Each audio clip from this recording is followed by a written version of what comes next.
dan Assalamualaikum kepada semua murid tahun 5 Ibnu Sina. Berjumpa lagi kita dalam kelas sejarah bersama cikgu. Jadi, apa yang kita nak belajar hari ini adalah sambungan kepada topik pembelajaran kita yang lalu, iaitu jata negara.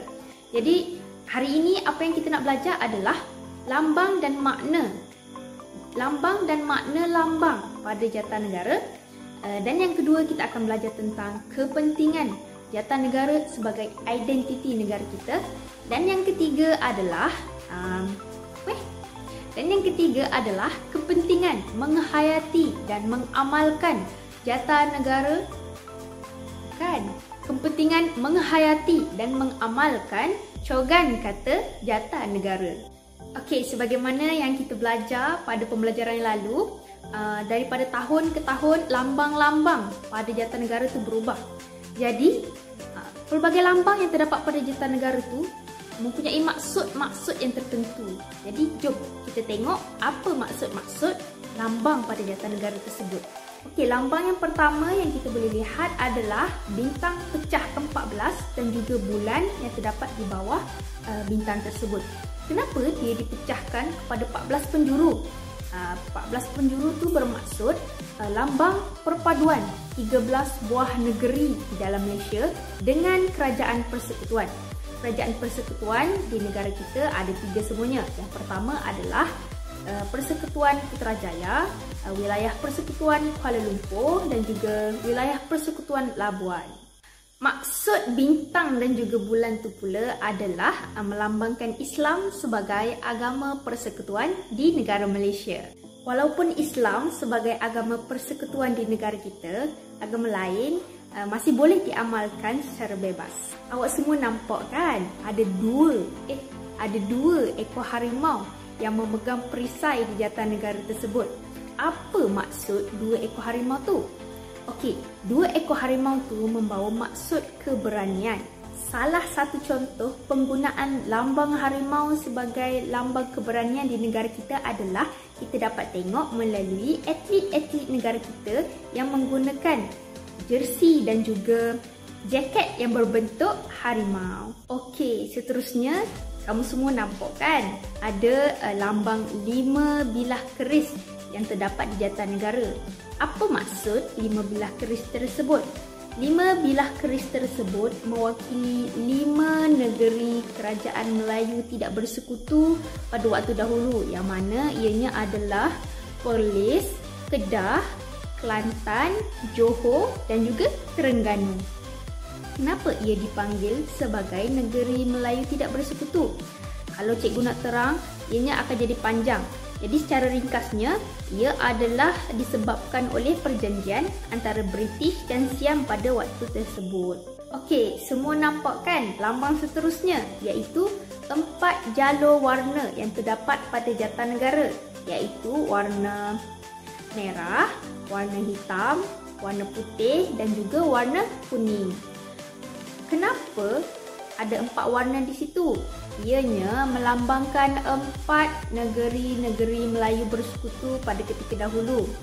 Yang mana warna merah dan kuning melambangkan negeri Selangor, warna hitam dan putih melambangkan negeri Pahang, warna hitam, putih dan kuning melambangkan negeri Perak, dan juga warna hitam, merah dan juga kuning melambangkan negeri Sembilan. Jadi, negeri-negeri Melayu bersekutu ada 4 semuanya. Selangor, Pahang,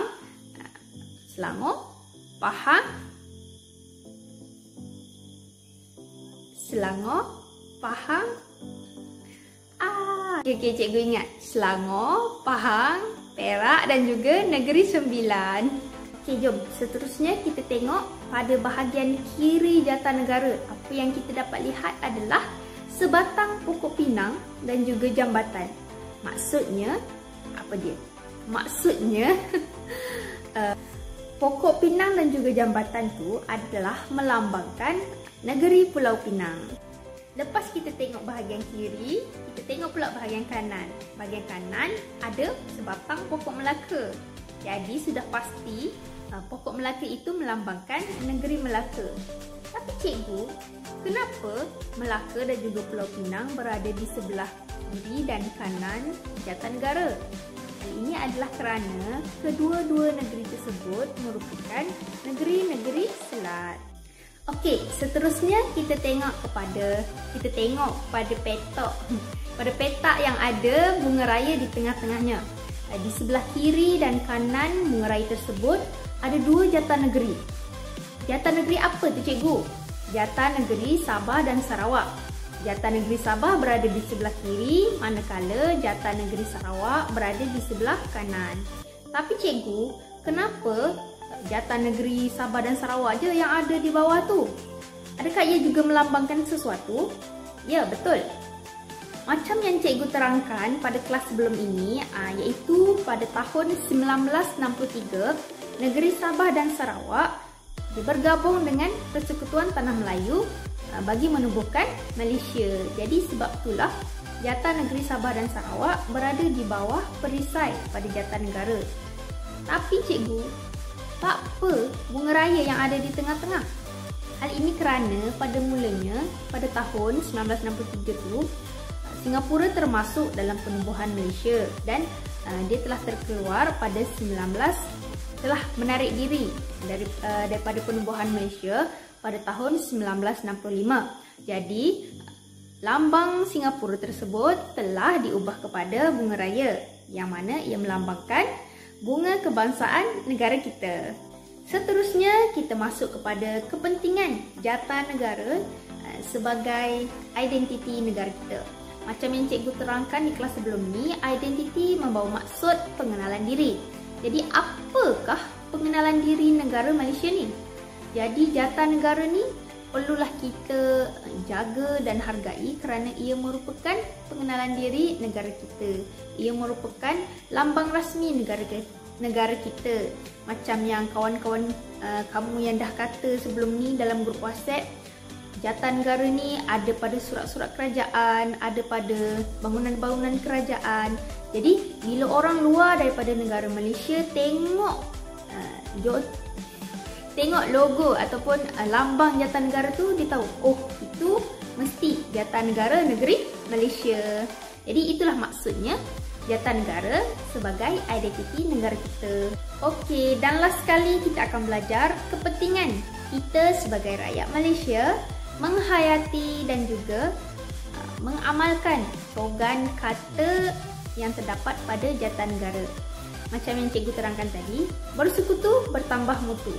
Ianya membawa maksud sebagai lambang pemufakatan mempererat perpaduan rakyat di Malaysia. Jadi, apabila kita menghayati dan juga kita mengamalkan slogan kata tersebut, sudah pasti kita akan jadi seorang rakyat Malaysia yang bersatu padu, yang melahirkan perpaduan dalam kalangan masyarakat, yang tidak berlakunya resis ataupun membanding-bandingkan antara kaum Melayu, Cina, India. Kita hidup harmoni antara ketiga-tiga kaum dan juga kaum-kaum lain yang terdapat di Malaysia. Jadi, marilah sama-sama kita menghayati dan juga mengamalkan slogan kata tersebut supaya negara kita sentiasa aman dan harmoni daripada pergaduhan dan perbalahan daripada pelbagai pihak. Jadi, kita dah sampai di penghujung rancangan. Kita dah sampai di penghujung video pengajaran cikgu. Terima kasih kepada semua murid tahun 5 Ibnu Sina yang fokus hingga ke akhir video.